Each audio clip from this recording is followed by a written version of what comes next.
போது வர பிம்பங்கள் மட்டுமில்ல, அவை நம்ம ஆழ் மனசுல இருக்கிற ஆசைகள் மற்றும் நினைவுகளோட பிரதிபலிப்பு. ஒவ்வொரு மனுஷனையும் தான் எதையெல்லாம் கடந்து வந்திருக்கோம் அப்படின்னும் தான் அடைய நினைக்கிற இலக்கு எது அப்படின்னு உணர்த்தி ஒவ்வொரு நாளும் வழி நடத்துறதே இந்த கனவுகள் தான். அதனாலதான் ஒவ்வொரு பகலுக்கும் ஒரு இரவு வந்து நம்மள கனவு காண தூண்டுது. கனவுகள் மெய்ப்பட மனதோடு பேசலாம் வாங்க. தொடர்பு கொள்ள 0443063299 044304227777. இன்னைக்கு நம்ம மனதோடு பேச மனநல மருத்துவர் அசோகனும் மனநல ஆலோசகர் ஷீலாவும் வந்திருக்காங்க. வணக்கம், நன்றி நீங்க 2 பேரும் நிகழ்ச்சிக்கு வந்ததுக்கு. முதலாவதா நம்ம மனதோடு பேசலாம் நிகழ்ச்சியில மணிமேகலை சென்னையில இருந்து தொடர்புல இருக்காங்க. வணக்கம் மணிமேகலை. வணக்கம் மேடம். நான் வந்து ஆக்சுவலா ஒரு டவுட் மாதிரி தான் கேட்கலான்ட்டு. சொல்லுங்கம்மா. சாதாரணமா இப்ப டிப்ரெஸ்ட்னு சொல்றாங்க, அதுல வந்து ரொம்ப கோவப்படுறது அந்த மாதிரி பிஹேவ் பண்ணும்போது அதெல்லாம் வந்து எதனால வருது, இல்ல அப்படி அவங்க பிஹேவ் பண்ணும்போது மத்தவங்க அவங்கள்ட்ட எப்படி ரியாக்ட் பண்ணணும், அவங்களுக்கு அது வந்து எப்படி அதுக்கு நம்ம ட்ரீட்மெண்ட் எடுக்கணுமா, இல்ல ஒரு மாதிரி கவுன்சிலிங் அந்த மாதிரி பண்ணாலே போதுமா, நம்ம எப்படி அவங்கள்ட்ட பிஹேவ் பண்றது, அத பத்தி தான் சார்ட்ட கேட்கலாம். கண்டிப்பா டாக்டர் அசோகன், மணிமேகலையோட யூஸ்வலா பாத்தீங்கன்னா டிப்ரெஷன்ல இந்த மன வருத்தத்துல வந்து ரொம்ப சோகமா வருத்தமா அழுது கொண்டிருக்கும் நிலைமையில இருப்பாங்க கன்செப்சுவலா பார்க்கும் பொழுது. ஆனா ஒரு அஜிடேட்டட் டிப்ரெஷன்றது கொஞ்சம் ஆப்போசிட்டா இருக்கும்.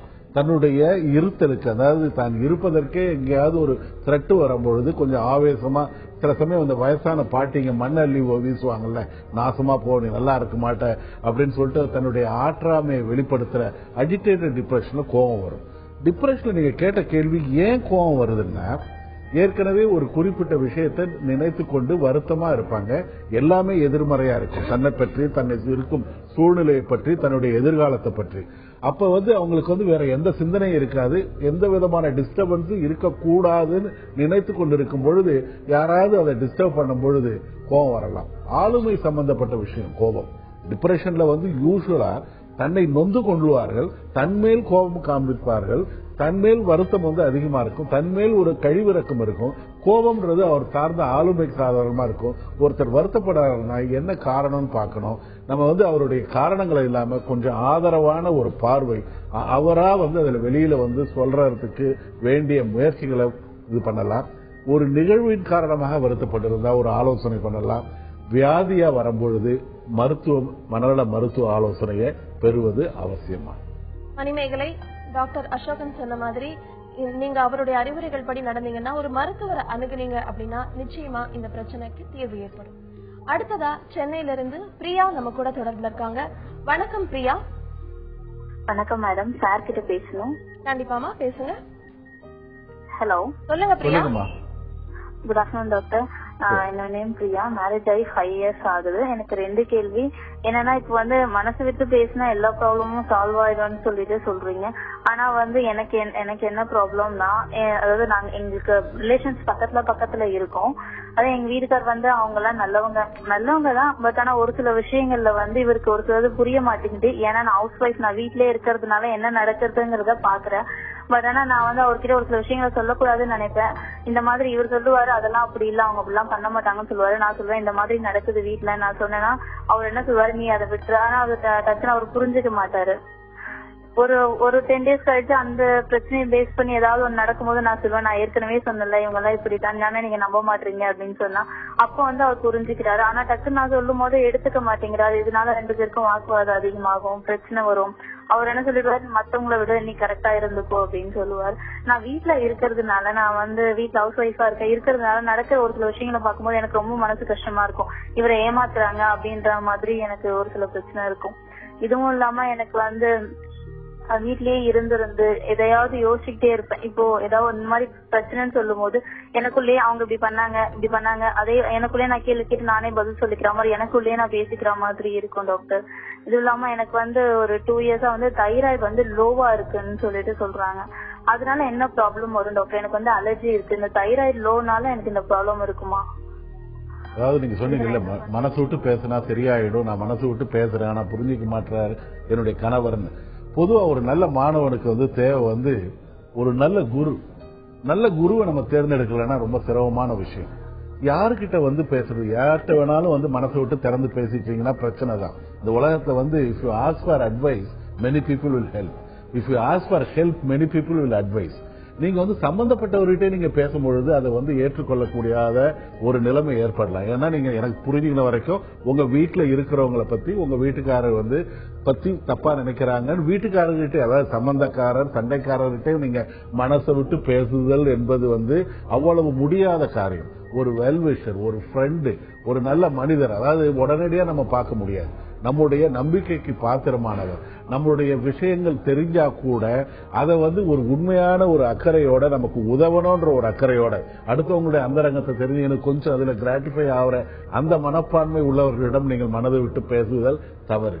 உங்களால முடியல, நான் சில சமயம் வந்து அதாவது நம்ம கிட்ட இருக்கிற பெரிய தப்பு என்னன்னா அக்வைண்டன்சஸ், அதாவது நம்மளுடைய கம்பானியன்ஸை கூட இருப்பவர்களை பேசுபவர்களை நண்பர்களாக ஏற்றுக்கொள்ளுதல்ன்றது தப்பான காரியம். நம்மளுடைய நண்பர்கள் வந்து குறைவான அளவில் இருக்கணும். நண்பர்கள்னா நம்மளுடைய நெகட்டிவ் ஆஸ்பெக்டை புரிந்து கொண்டு நமக்கு வழி நடத்துபவர்கள். முடியலன்னா ஒரு மனநல மருத்துவரையோ ஆலோசனையோ அவரிடம் நீங்க மனது விட்டு பேசலாம். எல்லார்ட்டையும் மனது விட்டு பேசுனீங்கன்னா சில சமயம் அவர்கள் வந்து எள்ளி நகையாடுவதற்கு வாய்ப்பு இருக்கிறது. இரண்டாவது தைராய்டு பத்தி சொன்னீங்க. கொஞ்சம் குண்டாகலாம், கொஞ்சம் சோர்வு வரலாம், வருத்தம் வரலாம், திரும்ப அந்த எண்ணங்கள் வருதுன்றது கொஞ்சம் வந்து எண்ணம் மற்றும் செயல் சுழற்சி நோயுடைய ஒரு தன்மையா இருக்கலாம், ஒரு ட்ரெயிட்டா இருக்கலாம். ரொம்ப பிரச்சனை கொடுக்கும்போது மருத்துவரை அணுகுங்க. பிரியா, டாக்டர் சொன்ன மாதிரி நீங்க உங்க நண்பர்கள் கிட்ட மனம் விட்டு பேசி பாருங்க, இல்லனா ஒரு நல்ல மனநல மருத்துவர் கிட்ட பேசுங்க. அதே மாதிரி உங்களுடைய இந்த தைராய்டு பிரச்சனைக்கும் ஒரு மருத்துவரை அணுகுனீங்கன்னா உங்களுடைய இந்த பிரச்சனைகள் தீர்ந்துடும். அடுத்ததா சேலம்ல இருந்து மணிகண்டன் தொடர்புல இருக்காரு. வணக்கம் மணிகண்டன்.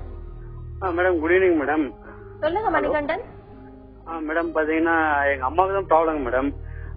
எங்க 4 years முன்னாடி எங்க சிஸ்டர் வந்து லவ் மேரேஜ் பண்ணிட்டாங்க மேடம். சரி.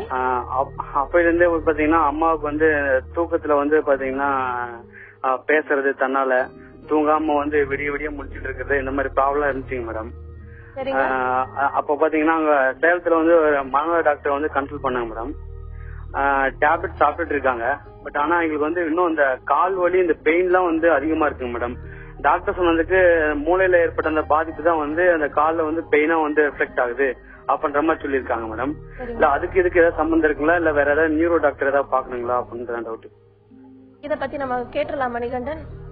டாக்டர் அசோகன், அதாவது ரெண்டுத்துக்கும் சம்பந்தம் இருக்கிற மாதிரி எனக்கு தெரியல. அதாவது மாத்திரைகளுடைய சில மாத்திரைகளுடைய சைடு எஃபெக்டால வந்து கால் வலி வரலாம். ரெண்டாவது வயது காரணமாக வரலாம். மூன்றாவது அதாவது சமயத்துல பெரிஃபரல் நியூரோபதின்ற மாதிரி கூட ஒரு காரணமா இருக்கலாம். ஒரு சர்க்கரை வியாதி அல்லது வேறு வந்து மெட்டபாலிக் டிசார்டர்ஸ் இருக்கிறதால வரலாம்.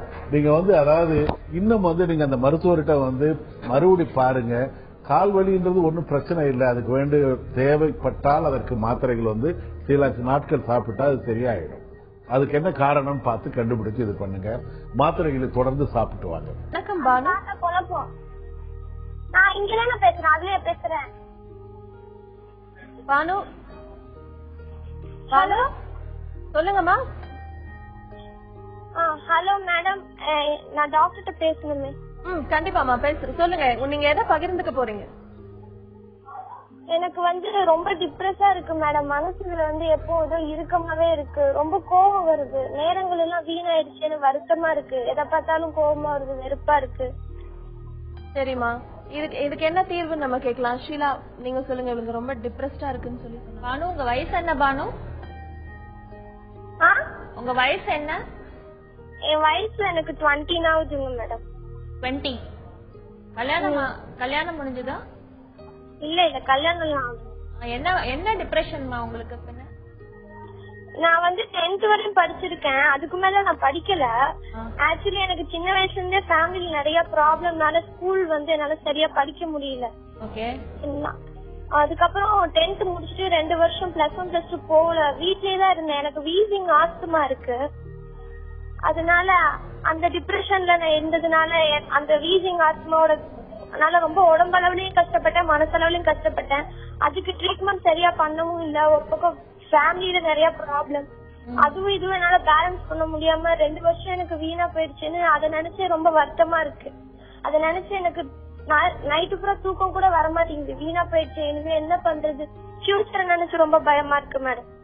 ஓகே, நீங்க இந்த வீசிங் ப்ராப்ளம்க்கு வந்து உங்களுக்கு பிரைவேட் ஹாஸ்பிட்டல் போக முடியலன்னா நீங்க கவர்மெண்ட் ஹாஸ்பிட்டலுக்கு போய் இப்போ கூட ட்ரீட்மெண்ட் எடுத்துக்கலாமா?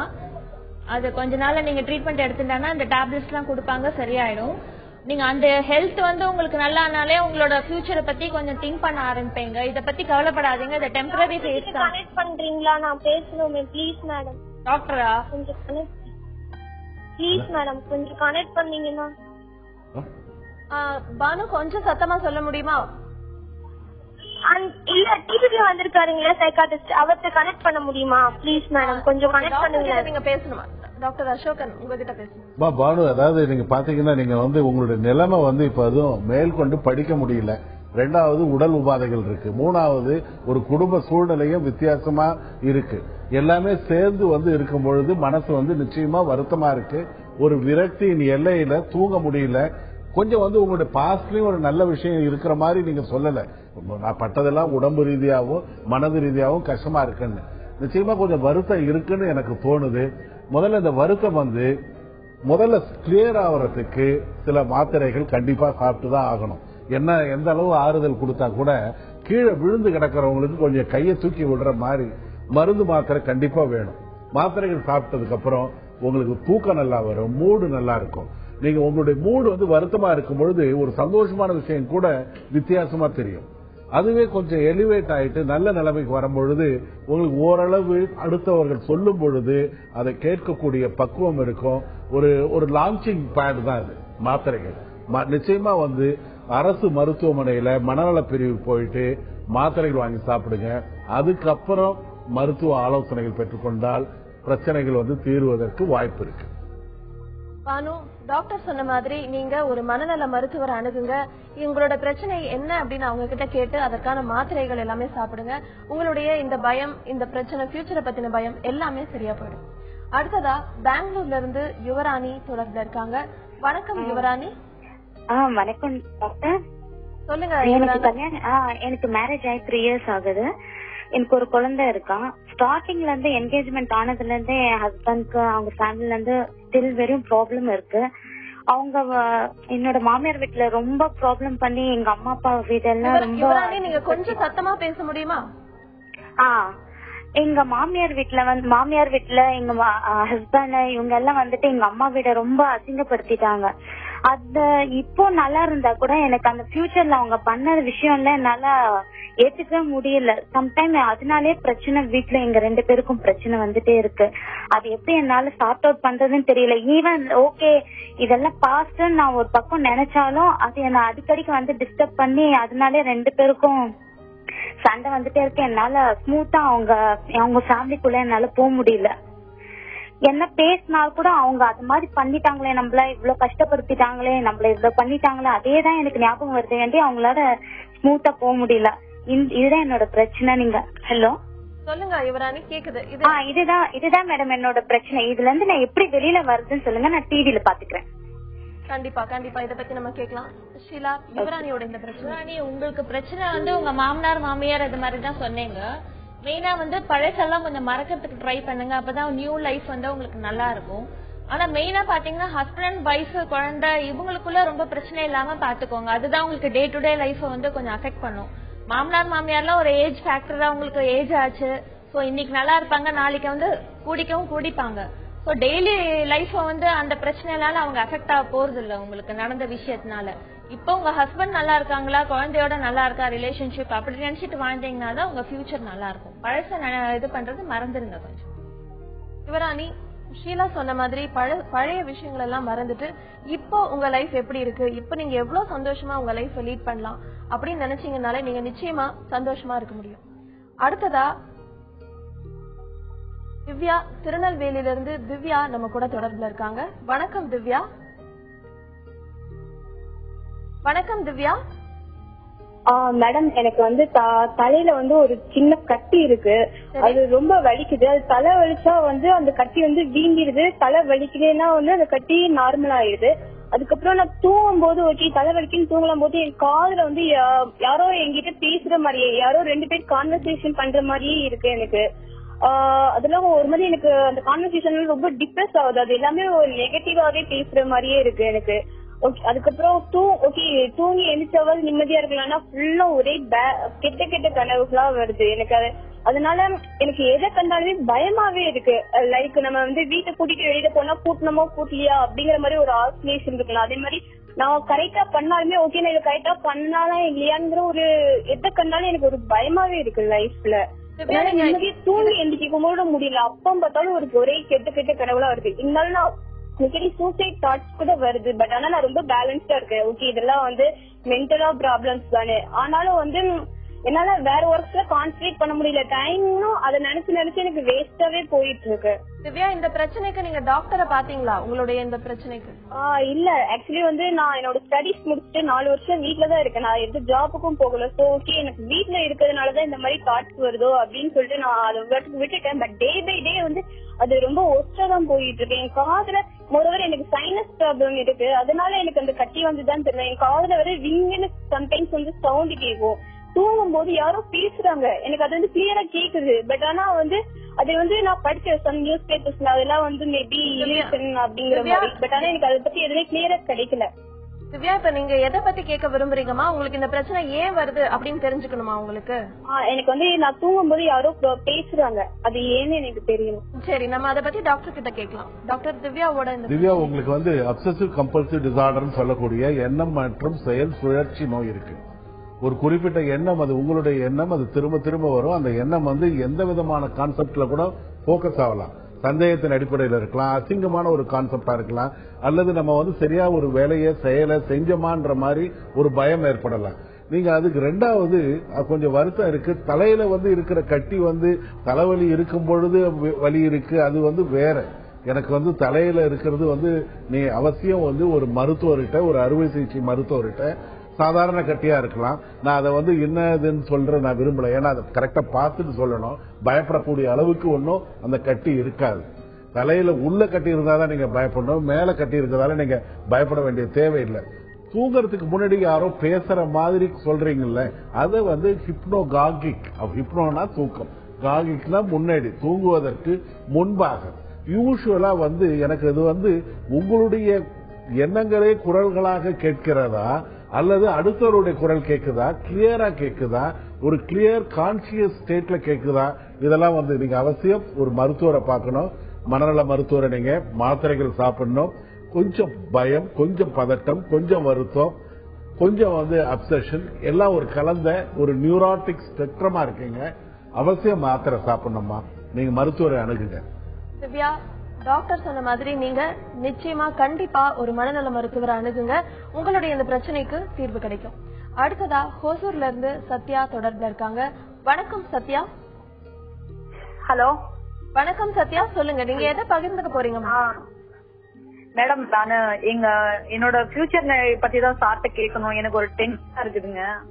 சொல்லுங்கம்மா. ஹலோ. பேசிக்கா சின்ன வயசுல எனக்கு அப்பா கிடையாது. சரி. எங்க வீட்டுக்காரர் வந்து இப்ப பிரைவேட் ஜாப் பாத்துட்டு இருக்காங்க. ஆனா அந்த வேலையில வந்து பிரச்சனை கொஞ்சம். சரிமா. என்ன வந்து கவர்மெண்ட் வேலைக்கு படிச்சு பாஸ் பண்ணி டிஎன்பிஎஸ்சி எக்ஸாம் எழுது அப்படின்னு சொல்லிட்டாங்க. நான் டிப்ளமோ முடிச்சிருக்கேன். சரி. ஆனா என்னால ஒரு தடவை உட்காந்து மெமரி பண்ண முடியுது. என்னால உட்கார முடியல. எனக்கு அந்த அளவுக்கு இது மெமரி பவர் இருக்குது. ஆனா என்னால உட்கார்ந்து கான்சென்ட்ரேஷன் பண்ண முடியல. குழந்தைங்க வந்து எனக்கு 3 குழந்தைங்க இருக்கிறாங்க. ஃபர்ஸ்ட் ட்வின்ஸ் பொண்ணுங்க இருக்கிறாங்க. சரி. பையன் ஒண்ணு இப்ப இருக்கிறாங்க. ஏன்னா எனக்கு வந்து லைஃப்ல சாதிக்கணும்னு ஆசை இருக்குது. ஆனா என்னால உட்கார முடியல, கான்சென்ட்ரேஷன் பண்ண முடியல. எனக்கு மெமரி பவர் நல்லா ஒரு பேஜ் ஒரு தடவை வாசம் எத்தனை நாள் கழிச்சு பேரா சொல்லுவேன். நானு உட்கார முடியல, என்னால உட்கார்ந்து கான்சென்ட்ரேஷன் பண்ண முடியல. அது ஒரு மாதிரி டிப்ரெஷனா இருக்கு, பயமா இருக்கு. அப்பா வேற இல்ல, ஹஸ்பண்ட் வேற பிரைவேட் வேலை பாக்குறாங்க.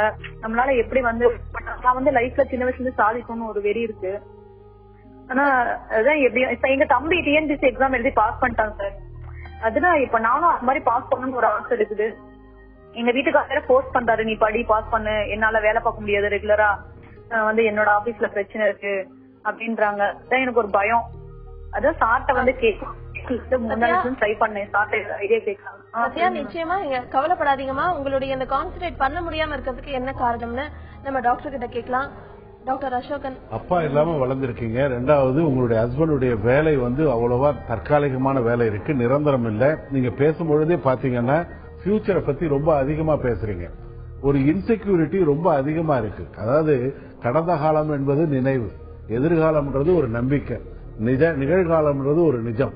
நம்ம ஒண்ணு நம்மளுடைய கடந்த காலத்தில் நடந்த கசப்பான அனுபவங்களால நம்மளுடைய நிகழ்காலத்தை வந்து வாழ்வதற்கு மறந்து விடுகிறோம், அல்லது எதிர்கால பயத்தினால நிகழ்காலத்தை மறந்து விடுகிறோம். நீங்க மெமரின்னு சொன்னீங்கல்ல, மெமரின்றது ஒன்றும் பெரிய ஒரு கம்ப சூத்திரம் எல்லாம் கிடையாது. பயிற்சியால நீங்க வந்து ரொம்ப, அதாவது எதையுமே நீங்க வந்து கற்றுக்கொள்ள முடியும். எந்த விதமான ஒரு கடினமான ஒரு விஷயமா இருந்தா கூட திரும்ப திரும்ப படிப்பதன் மூலம் நீங்க வந்து புகழ்பெற்ற பேச்சாளர்கள்லாம் வந்து அப்படியே கடல் மடை திறந்தார் போல வந்து பேசுறாங்கன்னா பல தடவை பேசி பேசி பழகி பழகி நாங்க சொல்லுவோம் ஸ்பைனல் லெவல்ல இருந்து வரும்னு. அந்த மாதிரி தான் அது ஒன்றும், அது பெரிய ஒரு கடுமையான பயிற்சி. அதுல இருக்கிற ஒரு ஆர்வம், நிச்சயமா நம்ம வந்து பாஸ் பண்ண வேண்டும். முதல்ல ஆர்வம் தேவை. நீங்க வந்து நான் டிஎன்பிஎஸ்சி வந்து பாஸ் பண்ணணும்ன்ற அந்த ஒரு வெறி வந்ததுன்னா அந்த பதட்டத்தை உருவாக்கிடும். முதல்ல அந்த சப்ஜெக்ட ஒரு சந்தோஷமா, ஒரு சினிமா பார்க்கும்போது எவ்வளவு ஆர்வத்தோட வந்து பார்ப்போமோ, ஒரு கதை புக்கை படிக்கும் பொழுது எவ்வளவு ஆர்வம் இருக்கிறதோ, அந்த மாதிரி உங்களுடைய பாட புத்தகங்களை வந்து ஒரு பேஷனோட படிச்சீங்கன்னா கண்டிப்பா வந்து பசுமரத்தாணி போல பதியும். திரும்ப வந்து ரிட்ரீவ் பண்ணவோ ரீகால் பண்ணவோ முடியும். நிச்சயமா உங்களால முடியும்.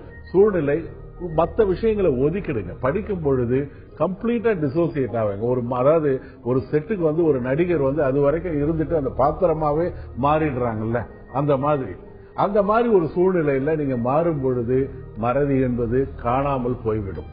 வணக்கம் சிவகுமார். வணக்கம் மேடம். நான் சுருக்கமா சொல்லிடுறேன். சாரி, என்னோட நண்பரோட மகன், 15 வயசு மகன்.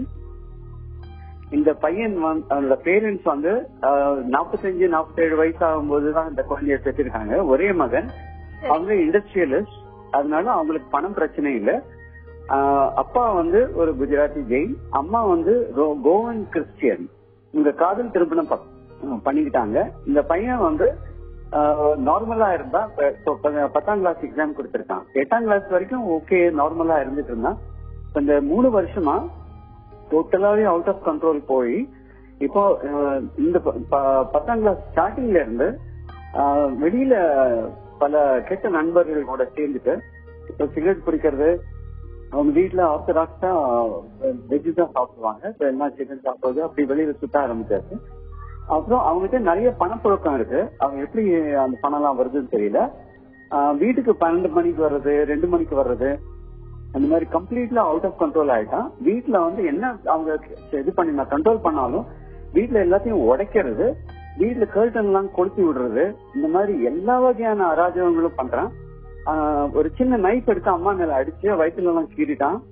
அந்த மாதிரி கம்ப்ளீட்லி பிரேக் டவுன் ஆயிட்டாங்க. இப்போ அந்த பையனை எப்படி இவங்க திருப்பி கண்ட்ரோல்ல கொண்டு வரணுங்கிறது தான் அவங்களுக்கு தெரியல. என்ன இப்போ அவங்க இந்த பையன் அந்த கேங்ல போய் இவங்க த்ரெட் பண்ணிருக்காங்க, நீங்க பையனை விட்டுடணும்னு. அந்த பையன் வந்து உங்க பையன்லாம் இப்படி பண்றான், நீங்க அவனை பத்தி நாங்க வீடியோ எல்லாம் எடுத்து வச்சிருக்கோம் சொல்லி மிரட்டிருக்காங்க. அதனால இவங்களுக்கு என்ன பண்றதுன்னே தெரியல, யாருக்கிட்ட போகணுங்கிற அந்த கம்ப்ளீட்டா பிளாங்கா இருக்கிறாங்க. ஸோ என்னோட ஜட்ஜ்மெண்ட் என்னன்னா, அந்த கேங் வந்து இவங்ககிட்ட இருந்து பணம் பறிக்கிறதுக்காக அந்த பையனை கண்ட்ரோல்ல கொண்டு வராங்க. அந்த கேங்ல இருக்கவங்கன்னா 20 வயசு பையங்க, இவன் மட்டும்தான் 15 வயசு பையன்.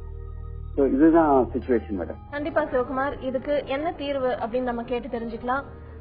டாக்டர் அசோகன், நீங்க சொல்றது பாத்தீங்கன்னா அந்த பையனுக்கு வந்து கான்டக்ட் டிசார்டர் இருக்கு. அதாவது கான்டக்ட் டிசார்டர்ன்றது பின்னாடி, அதாவது ஒரு ஆன்டி சோசியல் பர்சனாலிட்டின்னு சொல்லக்கூடிய சமூக முரண் ஆளுமையுடைய முன்னுரைன்னு சொல்லலாம். அதாவது யூஸ்வலா பாத்தீங்கன்னா ஒரு வயதான பெற்றோர்கள் வந்து குழந்தையை பெற்றுக்கொள்ளும் பொழுது அந்த சாதாரணமா வந்து அவங்க கண்டிப்பு எப்படி இருக்கணும்னா, பெற்றோருடைய கண்டிப்பு வந்து பாம்பு படம் எடுக்கணும், ஆனா கடிக்க கூடாது. அந்த கண்டிப்பு நம்ம வயதாகி வந்து கொஞ்சம் செல்லமா பிறந்திருக்கான் அப்படின்னு சொல்லிட்டு அனாவசியமான சலுகைகளை கொடுத்திருக்கலாம். அவன் கையில நிறைய பணம் புழங்குது. அவனுடைய வயது வந்து 8ஆம் கிளாஸ்னா ஒரு 10ஆம் கிளாஸ்னா 15 வயது பையன் 20க்கு மேல இருக்கிறவங்க கிட்ட மிங்கிள் ஆகிறான். அவனுடைய பியர் குரூப் யூஸ்வலா பாத்தீங்கன்னா ஒரு மென்டல் ரிட்டார்டேஷன் இருக்கிறது. ஏன்னா ஒரு 15 வயசு பையனா இருந்தா என்னால 15 வயசு பையனோட மிங்கிள் ஆக முடியாது. ஏன்னா எனக்கு அந்த அளவுக்கு இன்டெலிஜென்ஸ் இருக்காது. ஒரு 7 வயசு பையனோட தான் நான் மிங்கிள் ஆகும். ஆனா ஒரு இந்த கான்டக்ட் டிசார்டர், இந்த பர்சனாலிட்டி ப்ராப்ளத்தில் தான் என்னை விட வயதுக்கு மீறிய விஷயங்களுடைய அந்த பியர் குரூப்ல மிங்கிள் ஆகும். ப்ரொமிஸ்குவஸ் சொல்லுவாங்க. சிகரெட் குடிக்கிறான், மற்ற பழக்கங்கள் இருக்கு, அதை பத்தி கவலை இல்லை.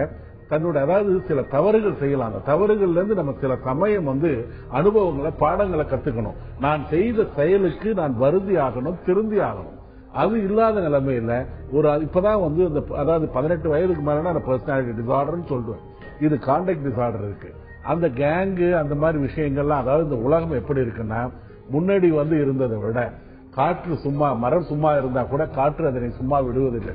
நம்ம அடுத்தவங்களை குறை சொல்லி பிரயோஜனம் இல்லை. கொஞ்சம் அந்த சூழ்நிலையை மாற்றியாக வேண்டும்.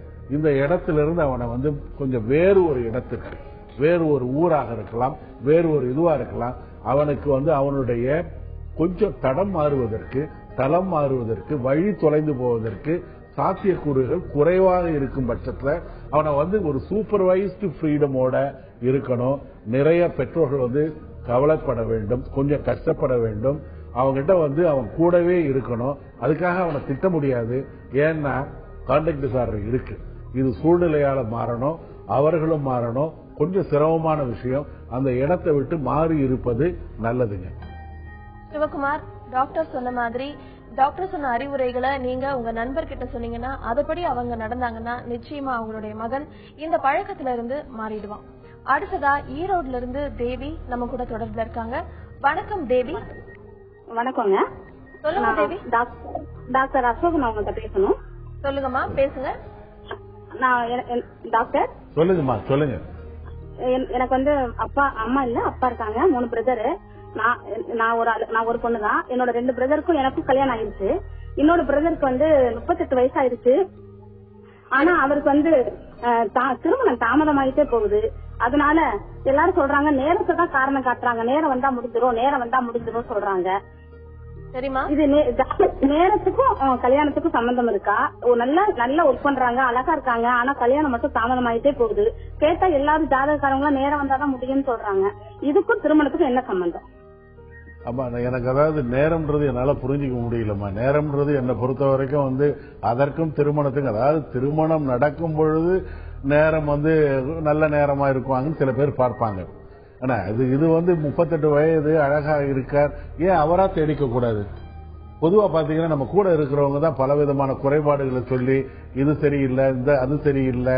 அதாவது திருமணம் பார்க்கும் பொழுது எல்லாருமே ஒரு மகனுக்கு திருமணம் பார்க்கும் பொழுது அப்பாவும் அம்மாவும் தன்னுடைய மகனுக்கு ஒரு மனைவியை பார்ப்பதில்லை, தனக்கு வேண்டிய மருமகளை தான் அங்க பாக்குறாங்க. ஒவ்வொருத்தரும் அவங்களுடைய வியூஸ சொல்லி தள்ளி போடுவதற்கு வாய்ப்பு இருக்கலாம்.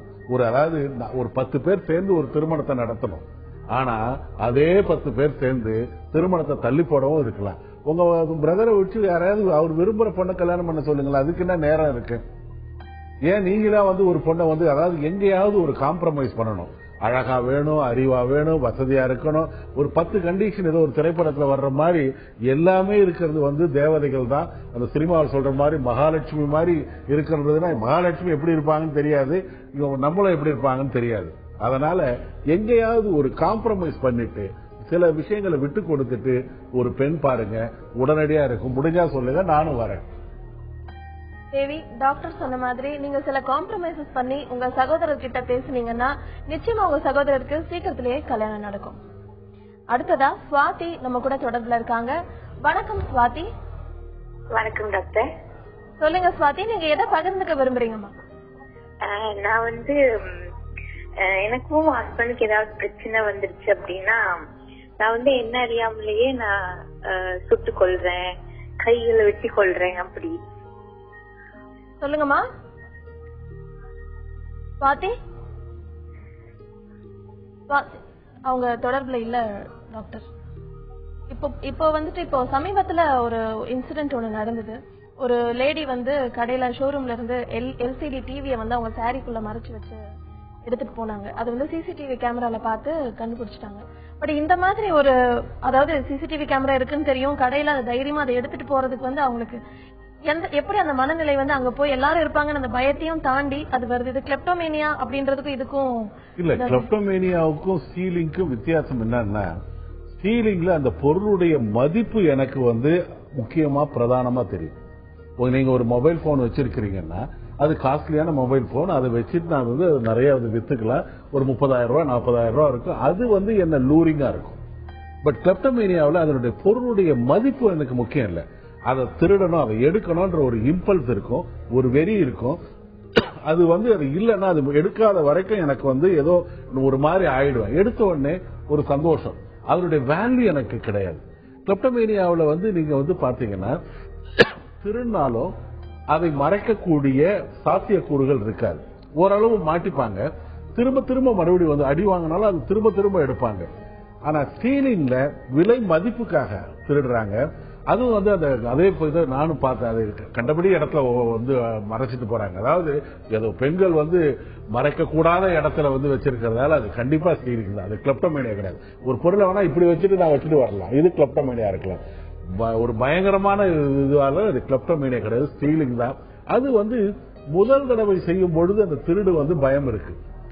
திரும்ப திரும்ப மாட்டிக்கொண்டதுக்கு அப்புறம் அது அந்த சூப்பர் ஈகோ அது எனக்கு நிச்சயமா இல்லாம போகுது. எது நடந்தாலும் பரவாயில்ல, ஏற்கனவே நடந்த அவமானம் தான் எனக்கு நிகழப்போகுது, மாட்டினாலும் பரவாயில்ல, 2-3 அடி தான் விழப்போகுதுன்ற ஒரு மரத்து போன மனப்பான்மையில தான் மேலும் மேலும் இந்த குற்றங்கள்ல ஈடுபடுறாங்க. வணக்கம் ஜெயந்தி. வணக்கம் மேடம். மேடம் நான் கோயம்புத்தூர்ல இருந்து பேசுறேன். சொல்லுங்க. எனக்கு இப்ப மேரேஜ் ஆகி 14 வருஷம் ஆச்சுங்க. சரி. என்னோட ப்ராப்ளம் என்னன்னு கேட்டீங்கன்னா, என் ஹஸ்பண்ட் ட்ரிங்க் அடிக்டா இருக்காரு. நானும் எவ்வளவோ கவுன்சிலிங் கொடுத்து பார்த்தேன், செல்ஃபா கவுன்சிலிங் கொடுத்து பாக்குறோம், எல்லாரும் பேசுறோம், ரிலேஷன்ஸ், எதுவுமே அவர் புரிஞ்சுக்கவே மாட்டேன்றாரு. அவரை எப்படி மாத்துறதுன்னு எனக்கு தெரியலைங்க மேடம். அதான் சார்ட்ட ஏதாவது அட்வைஸ் கேட்கலாம். கண்டிப்பாமா, அதுக்கு உங்களோட பிரச்சனைக்கு என்ன தீர்வு நம்ம கேட்கலாம். அதாவது ஆல்கஹால் கன்சம்ஷன் நாங்க இப்ப சமூக நோய், குடும்ப நோய் எல்லாம் சொல்லிட்டு ஒரு கெமிக்கல் டிபெண்டன்சின்னு சொல்லின்னு இருக்கோம்.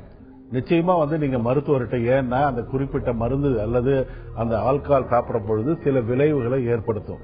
அதை நிறுத்தும் பொழுது வேண்டக்கூடாத பக்க விளைவுகள் ஏற்படும், வித்ராயல் சிம்டம் சொல்லுவோம். அதற்காக ஒரு 4 நாளோ அல்லது ஒரு வாரமோ அவருடைய உடல் எப்படி இருக்கிற நிலைமைக்கு ஏற்ப அட்மிட் ஆகணும். கோயம்புத்தூர்லயே நீங்க மருத்துவமனையில, அரசு மருத்துவமனையோ அல்லது தனியார் மருத்துவமனையிலோ அட்மிட் ஆகி அந்த பக்க விளைவுகள் இந்த வித்ராயல் பீரியட்ல இருக்கிறது இல்லாம பாருங்க. அதற்கப்புறம் அவருக்கு ஏதாவது ஒரு லிவர் பாதிப்பு இருக்கா, விட்டமின் டெபிஷியன்சி இருக்கா, இன்ஃபெக்ஷன் இருக்கா, இதெல்லாம் கரெக்ட் பண்ணிட்டு அந்த நிலைமையில தான் அவர் ஆல்கஹால் விடுறதை பத்தி அடுத்த கட்டத்துல யோசிக்கலாம். அவரும் மருத்துவரும் இதை மறக்கக்கூடிய மருந்துகள் இருக்கு. இப்போ அதாவது ஆன்டி கிரேவிங் ட்ரக், அந்த கிரேவிங்க உருவாக்காத மருந்துகள் இருக்கு, அகம்ப்ரோசேட்னு இருக்கு, அதை கொடுத்துட்டு வரலாம். அதற்கப்புறம் அவர் குடும்பத்தோட அந்த மருத்துவர் சேர்ந்து, குடும்ப உறுப்பினரோட சேர்ந்து, சில சமயங்கள்ல இந்த மாதிரி சாயங்காலத்துல அவருக்கு எண்ணம் வருது, இல்ல வீக்கெண்ட்ல வருது, லீவ் நாள்ல வருது, சம்பள நாள்ல வருது, இந்த மாதிரி சமயங்கள்லாம் மாறணும். சில சமயம் அது மாதிரி ஒரு சபலம் ஏற்பட்டா அதை எப்படி ஓவர் கம் பண்ணணும், இந்த மாதிரி சின்ன சின்ன பயிற்சி முறைகள் எல்லாம் கொடுத்துட்டு வரணும். நிச்சயமா இந்த சமயத்துல என்ன பண்ணாலும் அவர் காதுல வாங்க மாட்டார். அட்மிட் பண்ணுங்க, அதுக்கப்புறம் அவர்கிட்ட மருத்துவர் மூலமா பேசுங்க. அதற்கப்புறம் இந்த ஆலோசனைகள், கவுன்சிலிங் எல்லாம் வச்சுங்க. இதுதான் current strategies of alcohol treatment. Jayanthi, doctor சொன்ன மாதிரி நீங்க உங்களுடைய கணவரை அட்மிட் பண்ணிட்டு அதுக்கப்புறமா கவுன்சிலிங் இந்த மாதிரி விஷயங்கள்லாம் பண்ணீங்கன்னா நிச்சயமா அவர் இந்த பழக்கத்துல இருந்து வெளியே வர்றதுக்கு வாய்ப்பு இருக்கு. அடுத்ததா விருத்தாச்சலம்ல இருந்து கலைவாணி நம்ம கூட தொடர்புல இருக்காங்க. வணக்கம் கலைவாணி. கலைவாணி வணக்கம் மேடம். சொல்லுங்க கலைவாணி, நீங்க எதை பகிர்ந்துக்க போறீங்க? இது என் கல்யாணம் ஆயிடுச்சு, எனக்கு 20 வருஷம் ஆகுது மேடம். சரிங்க. இது எங்க வீட்டுக்காரர் சரியில்லை, கொஞ்சம் ஒரு நிறைய கெட்ட பழக்கம் இருக்கு, பெண்ணுங்க பொம்பளைங்க கூட நிறைய பழக்கம் இருக்குது. அதனால நான் அது எவ்வளவு நாள் விட்டுட்டேன் நானு. அப்புறம் இப்ப என் பையன் 3 வருஷம் ஆகுது இறந்து, +2 படிக்கிற பையன். அதனால எனக்கு ரொம்ப மனசு கஷ்டமா இருந்தது. நான் ஆபரேஷன் பண்ணிக்கிறதுனால, ஃபர்ஸ்ட் பையன் 2வது பொண்ணு, இப்ப அதனால ஆபரேஷன் பண்ணிக்காம நான் இருந்ததுனால இப்ப டாக்டர் ட்ரீட்மெண்ட் எடுத்து இப்ப கன்சியா இருக்கிறேன் நானு. இருந்தாலும் அவரு திருந்துற மாதிரியே தெரியல, நிறைய பொண்ணுங்களும் கூட பழக்கம் இருக்கிறதுனால எனக்கு மனசு ரொம்ப கஷ்டமா இருக்குது. நைட்ல தூக்கம் வர மாட்டேங்குது, அதே நினைப்பா இருக்குது. இவர் இந்த மாதிரி பண்றாங்க. ஒரு நேரம் மண்டே பிச்சுக்கணும் போல இருக்குது. அவரு தூங்கிட்டு கூட நமக்கு தூக்கம் வர மாட்டேது, அவங்க நல்லா தூங்குறாங்களேன்னு தண்ணி தூக்கி அவர் தலையில ஊத்தணும் போல இருக்குது. அப்ப நானே என் மனசை தேத்திக்கிட்டு நம்ம புள்ளதான் நமக்கு முக்கியம்னு சொல்லி நான் இப்ப 8 மாசம் கஞ்சியா இருக்கிறேன். அதை நினைச்சு நானே கொஞ்சம் மனசு தேத்தி நானே கொஞ்சம் தைரியமா இருந்துக்கிறது. அப்படி ரொம்ப கஷ்டமா இருந்தா வெளியே கோயிலுக்கு ரொம்ப மனசு இதா இருந்தா அப்படி எங்கேயாவது வெளியே போயிட்டு இப்படி தெரிஞ்ச ரொம்ப எங்க அங்க அண்ணிக்கிட்டதான் ரொம்ப பேசுவேன் நானு. அவங்க கிட்ட பேசுறது நானு அவங்க இத மனசை விட்டு பேசுவேன். அத எனக்கு ஒரு நேரம் அதே மாதிரி உடம்புலாம் அரிக்கிற மாதிரி இருக்கு. இவர் பண்றதுனால தூக்கம் வராம மண்டையெல்லாம் அரிச்சிக்கணும் போல இருக்கு. இதுதான் டாக்டர்கிட்ட என்னன்னு கேட்கலான்னு ஒரு கேட்கலான்னு. கலைவாணி, உங்களுடைய இந்த பிரச்சனைக்கு என்ன தீர்வு நம்ம கேட்போம். ஷீலா, நீங்க கலைவாணியோட பிரச்சனைக்கு என்ன பண்ணலாம்? இப்ப நீங்க நிறைய பிரச்சனையில இருக்கீங்கம்மா. ஆனா இப்ப கன்சீவா இருக்கீங்கன்னு சொல்றீங்க. இந்த பிரச்சனையில முதல்ல உங்களுக்கு இந்த 2 மாசம் தான் டெலிவரி இருக்கிறதுனால முதல்ல கொஞ்சம் மைண்ட கொஞ்சம் காமா வச்சுக்கோங்க. முதல்ல பிரசவம் நல்லா ஆகட்டும். அதுக்கப்புறம் குழந்தைய கொஞ்சம் ஒரு 6 மாசம் ஒரு 1 இயர் வளர்த்தின அப்புறமா உங்களை ஹஸ்பண்டோட பிரச்சனையை நீங்க கொஞ்சம் தீர்வு காணறதுக்கு நீங்க முயற்சி எடுங்க. நீங்க இவ்வளவு வருஷம் நீங்க திருத்தணும்னு பார்த்து அவர் திருந்தல.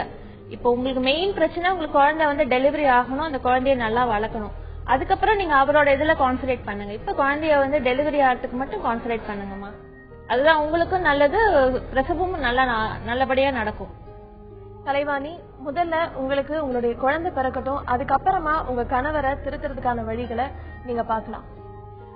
டாக்டர், இப்போ இவங்க சொல்றாங்களே இவங்களோட பிரச்சனை எனக்கு இந்த மாதிரி தோணுது, பைத்தியம் பிடிக்கிற மாதிரி இருக்கு சில.